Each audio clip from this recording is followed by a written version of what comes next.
আমরা always past আর future নিয়ে ব্যস্ত। বাড়ি করতে হবে, গাড়ি করতে হবে, স্টাবলিশ ক্যারিয়ার লাগবে, প্রচুর স্ট্রাগল করতে হবে। অথচ দেখেন 1 সেকেন্ডের কোনো ভরসা নাই। কালকে রাতে যখন আমি বাসায় ঢুকতেছিলাম, আমার দারোয়ান আমাকে ডেকে বলল, আপা খুশি তো মারা গেছে। খুশি হচ্ছে আমার বাসায় কাজ করেন, আমার বাসায় হেল্পিং হ্যান্ড। তো প্রথমে কথাটা আমার কাছে আসলে মানে আকাশ থেকে পড়ার মতো লাগলো। খুশি মারা গেছে মানে?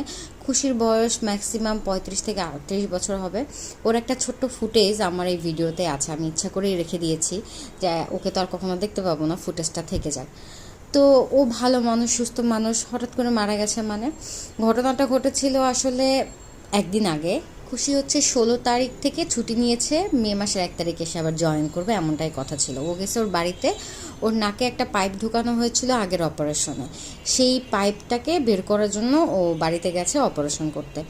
পরে ওর হাজব্যান্ডকে ফোন দিয়ে শুনলাম পাইপটাও বের করা হয়েছে,